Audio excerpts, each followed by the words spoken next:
আসসালামু আলাইকুম রহমতুল্লাহ। প্রবাসী অনেকে আছেন, চাকরিজীবী যারা খামার করতে চাচ্ছেন, অনেকেই আমাকে কমেন্ট করেন কোনটা নিয়ে খামারের যাত্রাটা শুরু করব, গরু, ছাগল, হাঁস, মুরগি, ভেড়া, ভেড়ি কোনটা দিয়ে। এইটার উত্তরটা কিন্তু একটা উত্তর হবে না, মূলত নির্ভর করবে আপনি কোন এলাকায় আছেন, বাজারের পরিস্থিতি কেমন, অনুকূলে কোন বাজারটা আছে, সেটা নিয়ে কিন্তু আসলে খামার করা উচিত। তিন ধরনের মানুষ খামার শুরু করতে চায়, তিন ধরনের না, ধরন যদি বার করতে যায় সেক্ষেত্রে অনেক ধরন বের করা যাবে। মোটামুটি প্রায় তিন ধরনের মানুষ আছে যারা খামার করার চিন্তা ভাবনাটা তাদের মাথায় খুব বেশি আসে। এর মধ্যে এক নম্বরে হলো যারা বেকার আছে তারা, দ্বিতীয় চাকরিজীবী, তৃতীয় প্রবাসী। প্রবাসীদের মাথায় কিন্তু খামার করার ভূতটা খুবই বেশি থাকে। বেকারদের মধ্যে তো বেশিরভাগ মানুষ অলস টাইপের হয়, খামার করার চিন্তা ভাবনা এটা অলস প্রকৃতির মানুষের মাথায় আসে না। তো বেকারদের মধ্যে কিছু মানুষ খামার করার চিন্তা ভাবনাটা মাথায় আসে। অনেক চাকরিজীবী আছে যারা শহর কেন্দ্রিক জীবন যাপন করা বেশি পছন্দ করে। যারা গ্রাম কেন্দ্রিক চাকরিজীবী আসে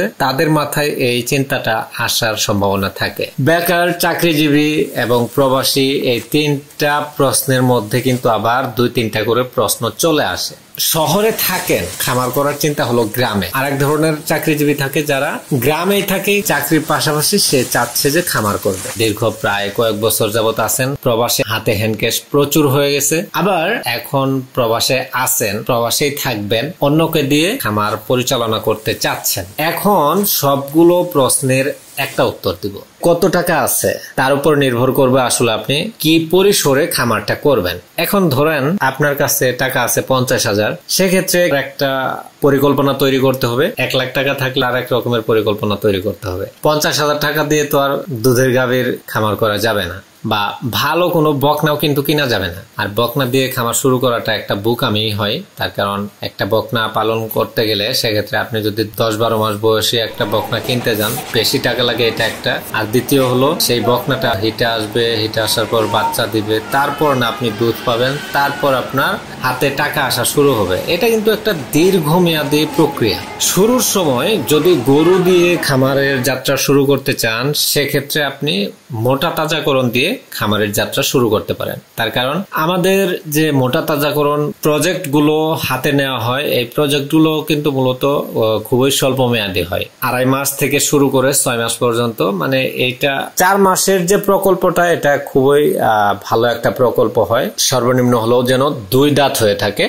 2 দাঁত কি জন্য বলছি, 2 দাঁতের যে গরুগুলো আছে এই গরুগুলোর মাংস ধরে তাড়াতাড়ি। মোটা তাজাকরণ শুরু করতে গেলে সেক্ষেত্রে কিন্তু এদের খাদ্যের যে খরচটা এটা অনেক বেশি হয়ে যায়, মানে ডাবলের ডাবল হয়ে যায়। যদিও ডাবলের ডাবল হয়, সেক্ষেত্রে আবার মাংসটা ওই যে ডাবলের ডাবল হয়ে বাড়ে। আপনার সারটা মোটা তাজাকরণ করে বিক্রি করে দেখা যাবে যে আপনার যে টাকাটা হবে, পরবর্তীতে আপনি 2টা ষাঁড় গরু কিনতে পারবেন। এইভাবে আস্তে আস্তে ষাঁড় গরু কিনে বেচে এক পর্যায়ে দেখা যাবে যে হয়তো আপনি একটা গাভী কিনতে পারবেন। এইভাবে আপনি শুরু করতে পারবেন যদি আপনি গরু দিয়ে শুরু করতে যান। এছাড়াও আরো অনেক ভাবে আপনি শুরু করতে পারেন।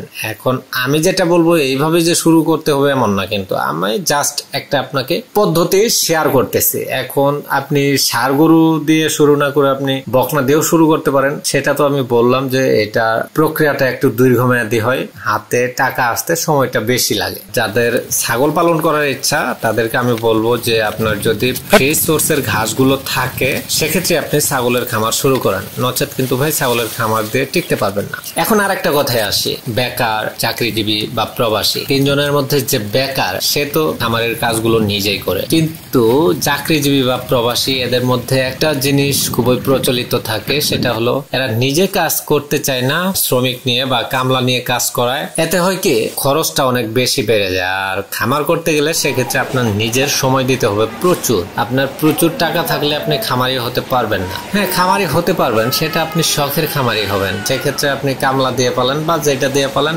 খরচ হইলো না কি হইলো এটা কিন্তু দেখার বিষয় থাকে না। কিন্তু যদি আপনার টার্গেট থাকে এখান থেকে কিছু মুনাফা অর্জন করা এবং তার মাধ্যমে জীবিকা নির্বাহ করা, সেক্ষেত্রে প্রচুর সময় দিতে হবে, প্রচুর ধৈর্য ধারণ করতে হবে খামার সেক্টরে। তবে আপনি খামার করার ক্ষেত্রে যেটা মাথায় রাখবেন সেটা হলো আপনার সম্পূর্ণ মূলধন এখানে বিনিয়োগ করবেন না, সম্পূর্ণ শ্রম এখানে দিবেন না। একজন চাকরিজীবী যদি থাকেন সেক্ষেত্রে আমি বলবো যে আপনি চাকরি চালিয়ে যান, চাকরির পাশাপাশি 2-1টা গরু বা যতটুকু পালা সম্ভব সেই কয়টাই পালেন। এখন অনেকেই হয়তো বলবে যে চাকরি এটা তো মানুষের দাসত্ব করা। এখন ভাই সেখানে আপনি নির্দিষ্ট একটা অ্যামাউন্ট মাস শেষে পাচ্ছেন, কিন্তু খামার করে এখানে যে আপনি মাস শেষে টাকা পাবেন এটার কিন্তু কোনো নিশ্চয়তা নাই। বিষয়গুলো কিন্তু অবশ্যই মাথায় রাখতে হবে।